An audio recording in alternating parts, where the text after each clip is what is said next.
The FCS releases their first team all HBCU roster. How the Celebration Bowl impacts recruiting, and Shador Sanders adds another trophy on his wall, rather trophy on his mantle. Oh yeah, this is Locked On HBCU. Play my music. You are Locked On HBCU, your daily podcast covering HBCU sports. Part of the Locked On Podcast Network, your team every day.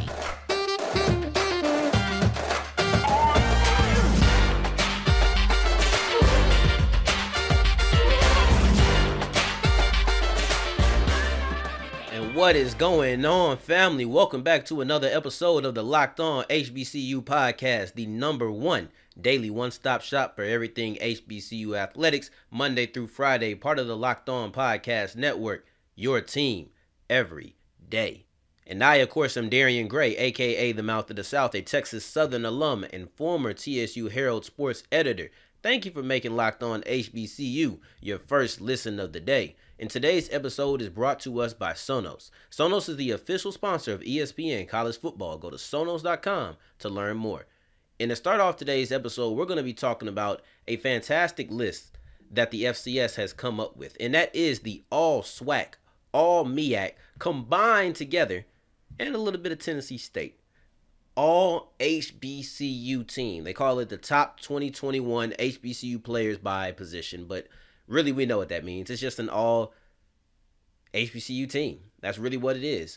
So we have some superlatives in there as well. And I'm not going to list off everybody because who really wants to just read, right? If you want to read that, y'all can go to the website. I'm not going to give no free promotion on here. They're going to have to cut a check. But we can find it. Let's just put it that way. If you want to find it, you can go there. But I personally am going to give you just the bullet points. Just a couple of things that I took from it. Number one, the SWAC has more players. They lead the MEAC 19-10. But one thing that there needs to be at least acknowledged is that the SWAC has double the amount of teams as the MEAC. So it's not even close. The MEAC doesn't even have conferences. So the SWAC is well outnumbering them as far as teams and potential players go. But let's look at the superlatives for each conference, or not each conference, the superlatives that each conference got. And most of these went the way of the SWAC, honestly. Most of these went the way of the SWAC. And most valuable player, Akil Glass. Bishop Bonnet was your offensive player of the year. And I thought that him being the offensive player of the year was great because so often we'll see the quarterback or the backup quarterback, so to speak, whoever's going to be the second team guy or second person, they'll get it. But I thought it was great because Bishop Bonnet was the heartbeat of the offense of a team that went to the FCS playoffs. So I did feel like it was necessary and honestly good that they gave him the shine and the proper acknowledgement that he deserved. Isaiah Land being the defensive player of the year is really no shocker. We've talked about him on multiple occasions this year, just how much of a force he is in the backfield. So if you've been going on this journey with us this whole time, then you already know that Isaiah Land is a beast. And honestly, I think he's the favorite to win the Buck Buchanan Award for the best defensive player in the FCS. And we'll see in January. They'll probably get it announced before that, but it'll be officially announced January 7th in Frisco, Texas. So we will see that.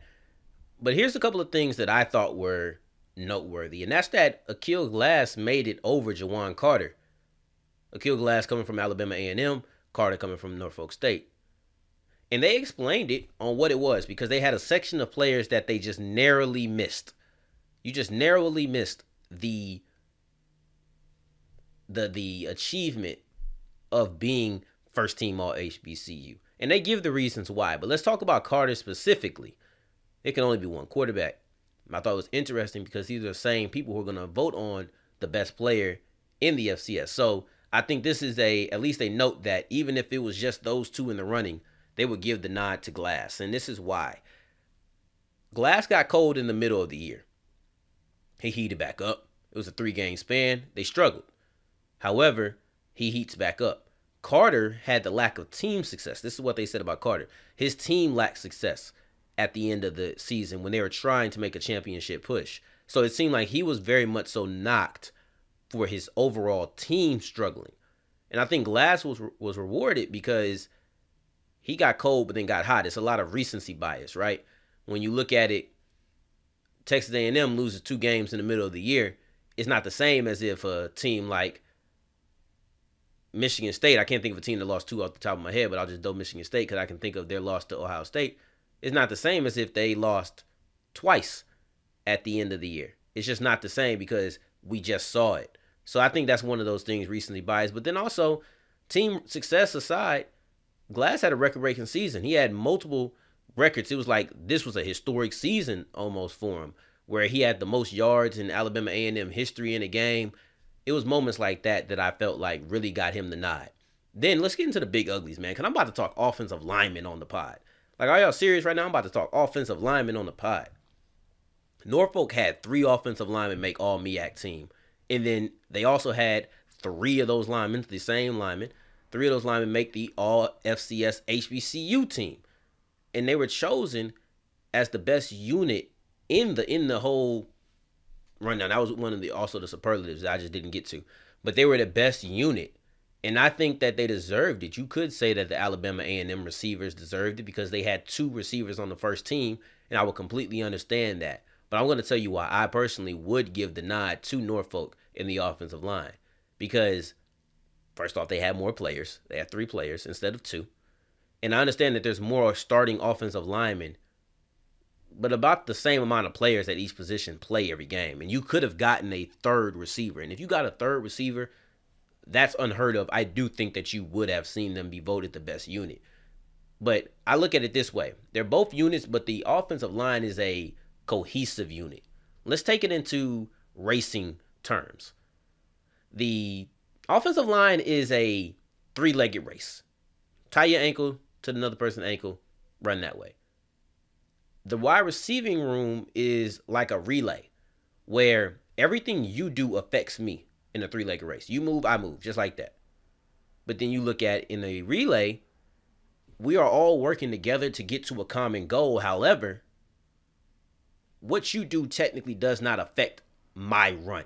I'm still going to have my time is my time, if that makes sense. Not into the whole depth of how relays work and everything, but you don't affect me necessarily. Might pick up my pace and all of those things. However, I can do my own thing just like you can do your own thing.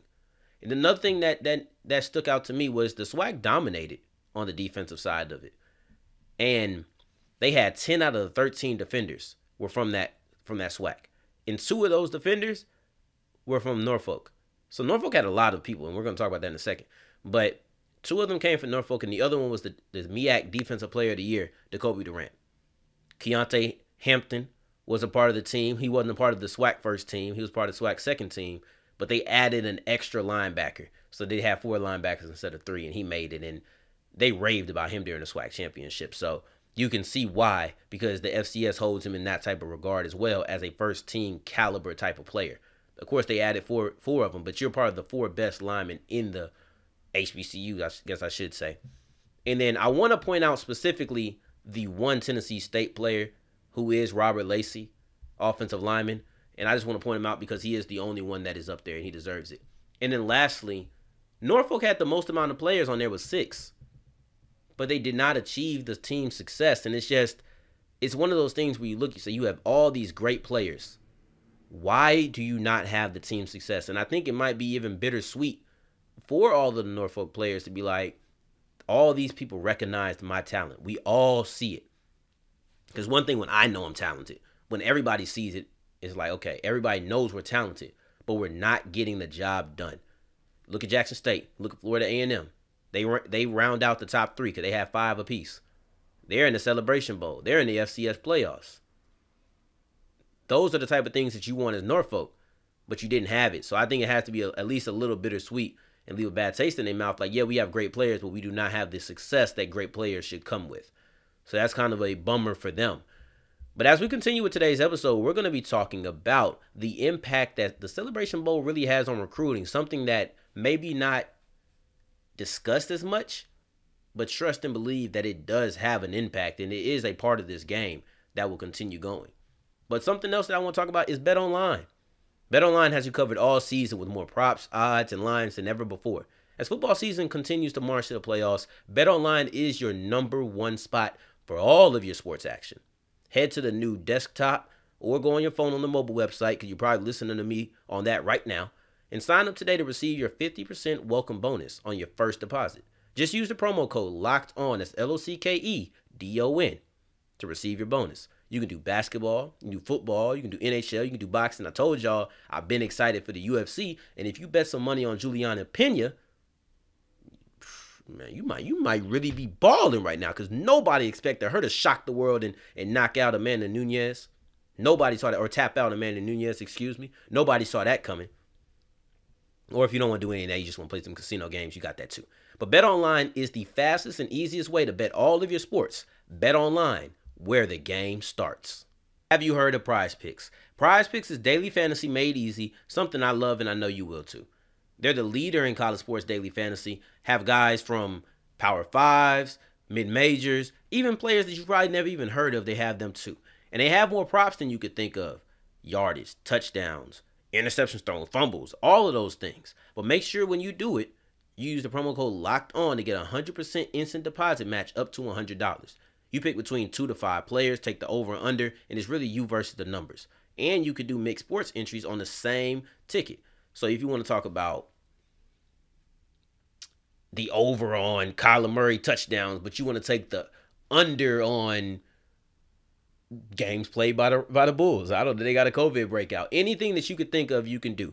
And it takes less than 60 seconds. Just go to the App Store or the Google Play Store, whatever you get your apps on, and know that Prize Picks offers safe and fast withdrawals. Go to prizepicks.com or go to the app. Doesn't matter. But make sure you use the promo code LOCKEDON. That's LOCKEDON. Prize Picks. Daily fantasy made easy.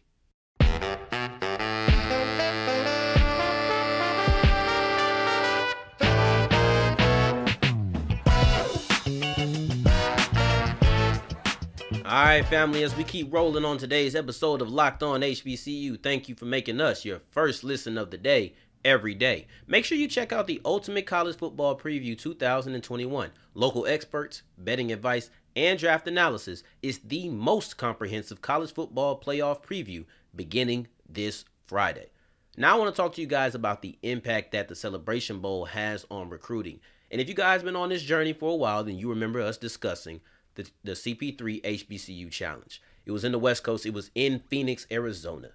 And one of his main missions that he was trying to complete within this, other than just putting the games on TV and giving them overall awareness nationwide, was to give this awareness to HBCUs on the west side of the country, because there just isn't HBCUs over there. There just isn't where they are, right? So what you don't know, you won't be aware of, right? So we talked about that yesterday when we talking about information technology and all the great things that Coach Mo has done for the Raleigh, North Carolina area. And we're talking about the greater exposure of HBCUs to a whole left side of the country. But this is a little bit less broad, right? We're not just talking about a group of people being unaware of certain career opportunities. We're not just talking about a certain section of America not having these type of schools. This one's very specific. So I don't want to like beleaguer the point and try to make you feel like, man, he's just throwing the same things down our throat. No, this is about recruiting. And this is about growing your base. By the way, beleaguer was the word of the day. That one came out so smooth. I didn't even know it was the word of the day. I just thought came up with that off the top of my head. But but overall, this is about spreading your reach in making sure that Jackson State and South Carolina have a true foothold in Atlanta, Georgia. I'm not trying to get you to open your eyes to HBCUs. They already have that in Atlanta. The AUC right there. All right? You want to go talk about Morehouse, Clark, Spelman? They're right there. They're not ignorant to HBCUs. However, they are D2 schools. This is important, not because D2 is any kind of status. That's irrelevant. So I want to talk about this. You don't play D2 schools often. You're not playing Savannah State. You're not playing Morehouse. You're not playing these teams. Like, this is your only real opportunity if you're Jackson State or I almost said Spelman. If you're Jackson State or South Carolina State, then this is your only real chance to go to Atlanta when you play in the Celebration Bowl. So what does this do? the point of neutral site games a lot of time, not the point of it, but the added benefit of neutral site games almost feels like the point of it because it works so good, is that when you're good there, people are now interested in you. I didn't have Jackson State on my radar, but I happened to go to the Celebration Bowl because I wanted to watch some HBCU football. And man, that Sanders kid, he all right. He can really sling the rock. Let me see what he's about. Let me da. You know, maybe not the most precise example because a lot of people know Prime and everything. However, Jackson State, oh man, that Jacoby Durant guy is a good corner. And we're going to talk about him as the week goes on. Trust and believe that. But it's those type of moments of kids in the Atlanta region, in the Georgia region, now looking at Jackson State, now looking at South Carolina State as potential places that they may go for college. That works as far as recruiting for the football team, and that also goes for just regular student enrollment. Because why are people going to Georgia to grab students at Jackson State? They're just not often. You know, I mean, some of us do. Like, I think Texas Southern, I went on a Texas Southern recruiting trip, and we went to Georgia, Alabama, and Louisiana. But overall, man, who do you think them kids going to care more about? Seeing Darian, the Mouth of the South? I wasn't even the Mouth of the South then, okay? I was just Darian Gray, honor student. That's just who I was. I was just that guy, right? I was just a regular guy. Now I'm that guy. But I was a regular guy. And who do you think they care more about? This random 19-year-old showing up to their high school, or Deion Sanders on the sidelines? Or you got Buddy coaching, you got South Carolina coming out there, and they really about to come through and pull off the upset, and they get to watch that. Those type of things make you want to go to the school. It's that type of environment that makes you want to go. Because we talk about the athletics and everything, but a big part of these HBCU cultures is the environment that surrounds it. So these are great recruiting tools, whether you want to be an athlete or if you just want to be an academic student on campus. So I think those are great. And here's a couple of things that I want to notice, because I think it does give a really interesting chance for both schools to continue a tad bit of momentum. Neither one of these teams have a lot of people from Georgia. That's fine. No big deal. South Carolina State is about 3.5 hours away. That's far enough for you to be away from home for real. There ain't nobody going to just pull up on you. But it's also close enough to where it's convenient to go if you need something. So it does offer that. And then also, they have 3 players on their team from Georgia. One's a redshirt freshman, and the other 2 are just true freshmen. Which means all of their recruiting of Georgia on the team currently has happened in the last 2 years. They've built up a little bit, 1, then 2. Now they're playing in Georgia. Maybe you get 5, 6. Those are the type of things that you get a chance to do now. You look at Jackson State. They have 6 players from Georgia. However, 2 of them were transfers. 2 of them came from other schools. And that's a redshirt junior and a sophomore. You look at the other 4, they all true freshmen. There are no people who came to Jackson State straight from Georgia other than those 4 true freshmen. So now you have the ability to build on there. And you got Deion Sanders as your coach. He was just talking earlier about how he never wanted to leave Atlanta. You think his name doesn't still hold weight there? His name alone. People know Prime. That's 21. People know him in Atlanta. Just Georgia probably. Texas and Florida. His name probably holds a lot of weight there. And you playing games there. Now you're having a chance to really build on a little bit of momentum that you had from already stepping into Georgia and taking 4 players. So I really think that both teams are presented with the opportunity to play in front of a crowd that is rich in talent. Georgia is rich in talent. And really take the uptick that you had in recruiting Georgia talent just last year and maybe elevate it and increase it even more. I'm not saying they're going to get all your players from Georgia, but you can get a couple more. And Georgia is one of those spots that is really good in football. Now, as we continue on today's episode of Locked On HBCU, we're going to talk about Shador Sanders, who in his young career, his first year of college, is racking up the accolades. And we're going to talk about the one that he has just been announced to win and will officially be announced as the winner of on January 7th. But first, let me tell you about one of the best gifts I've ever received. And I'm low-key kind of regretting not asking for it again for Christmas. I told my cousin that you could take a year off after getting me these Omaha steaks. I might have to call him after this and say, nah, because I need some more.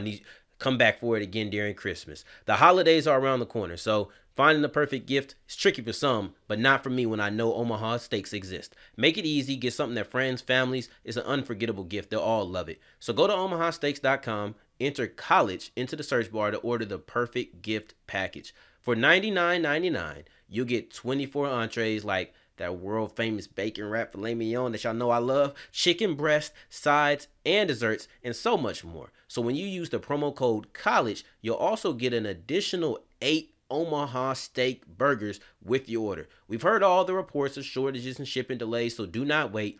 Order the perfect gift package today at omahasteaks.com and get 8 free burgers when you enter the code COLLEGE. Achieve gifting greatness with Omaha Steaks. Incredible flavor, incredible value, and 100% guaranteed. That's omahasteaks.com, keyword college.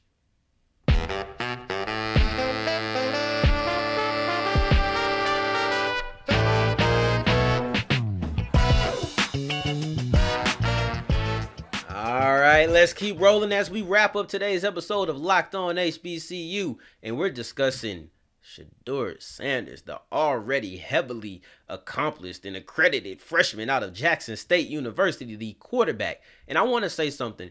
I purposely never call Shador Sanders Coach Sanders' son. I purposely do that. That's not on accident. That's not a not slipping up, or I purposely don't do it because I don't want to make it seem as if preferential treatment is being given. I might start doing it next year or something because everybody knows who he is. He's established. However, he is his own person. He is not his son. They happen to be related. That happens to be the man who is half of the reason he's here today. But that's not his identity. So that's why I purposely do not acknowledge him as Coach Sanders' son. And you all know that's his son. There's no need to say it. And I don't want to make it seem like favoritism impacts anything that is done or anything that is said. So that's why I never call Coach Sanders his father or Shiloh's father. And I never say that that's Coach Prime's son. I just never try to do that. I just don't think it's fair. So as we continue, and I just say that just so you guys know it was purposeful, let's talk about the fact that he's added, to quote my guy J. Cole, another trophy on his wall, rather trophy on his mantle. And that award is the FCS Freshman of the Year, better known as the Jerry Rice Award. Yes, so now you can say he's the SWAC Freshman of the Year, SWAC second team all-teamer, or excuse me, all SWAC second teamer. And now FCS, I'm talking about not just the best freshman in the SWAC. He is the best freshman in the country, and he deserves it. It's given to players on the FCS level, both redshirt and true freshmen, and past winners in the last 10 years, because it's not a long-standing award. It's a thing that came around in 2011. Cooper Kupp, Chase Edmonds, Trey Lance. So it's pretty good company. He's not in bad company at all. Like I said, not a long-standing award, but Shador Sanders is the first ever HBCU player to win this award. And it's kind of weird to really say that because I almost feel like it should be an HBCU award with Rice going to Mississippi Valley State. But nevertheless, he is the first and only so far, hopefully, but the first of many. I'm calling my boy Big Body Andrew. He already played. I guess I can't really call anybody because I don't know who it'll be. They're not there yet. But we'll see. I'm predicting another one at least in the next 3 years because we're seeing the elevated importance of it, man. And this is just truthfully another call to it. Whether that's former NFL players going to coach at HBCUs, former NFL coaches going to coach at HBCUs, HBCUs being on ESPN Plus, whether that's ESPN, ESPN2, ESPN3, ESPN Plus, all of those. And now you have a winner. You have Shador Sanders being the winner of a FCS award, and I think you're going to have another one this year in Isaiah Land. So that's going to be 2 winners on the FCS landscape that come from HBCUs. It's truthfully a magnificent thing, but if you're looking just at this, alone, this is phenomenal. Shout out to Shador Sanders, and ask Prime if you want to know just how good Sanders has been. He won't be shy to tell you. He'll tell you that he should have been a first-team all-SWAC quarterback. Forget a Akil Glass. Does not matter. And say what you want to say about it. Sanders has been phenomenal. I'll say that. And I think the one thing that marks Sanders' season, as being great is consistency, or two things rather, consistency and efficiency. He's been the most efficient quarterback in the SWAC, fifth most efficient quarterback in the FCS. And that efficiency is really shown by the fact that he barely has any interceptions. He's always making the right play. And that's really how he gets that highest efficiency grading or rating in the conference. And then also he's had over 200 yards in every game. So he's just really the model of consistency. You have to love watching it. And I won't tell you what he's ended with because he's not done yet. He still has one more trophy that he's trying to add to his trophy chest, and that is the Celebration Bowl trophy, the championship of all championships as the king of the HBCU, and that's what he'll be trying to do going forward. I'm just telling you all the reasons that he has the most first place and most second place votes when looking at who's going to be the Jerry Rice Award winner. So that's right. Shador Sanders, quarterback of Jackson State, freshman of the year in the SWAC, is now the #1 freshman of the year, the top freshman in the country, and the Jerry Rice Award winner. And as we continue going forward with this week's episodes of Locked On HBCU, we're going to continue taking a look at different angles, different aspects of the 2021 Celebration Bowl. It's a week-long affair building up into the big game, the #1 game on the HBCU landscape as far as football goes, to determine who is the king of the HBCUs. Is it Jackson State or is it South Carolina State? We will see Saturday, but we will talk about it all the way up until then. So as we're building up into that, I appreciate you guys for making Locked On HBCU your first listen of the day every day. And for your second listen of the day, make sure that it's Locked On Bets, your daily one-stop shop for all of your gambling needs. Locked On Bets, hosted by your boy Q with expert analysis and insight from Lee Sterling. It's free and available on all platforms. And in the meantime, in between time, y'all know where to catch me, that blue app, the one with the bird. Yes, catch me on Twitter at South Exclusives. Until the next time we hear each other, family, take care, stay blessed. Peace.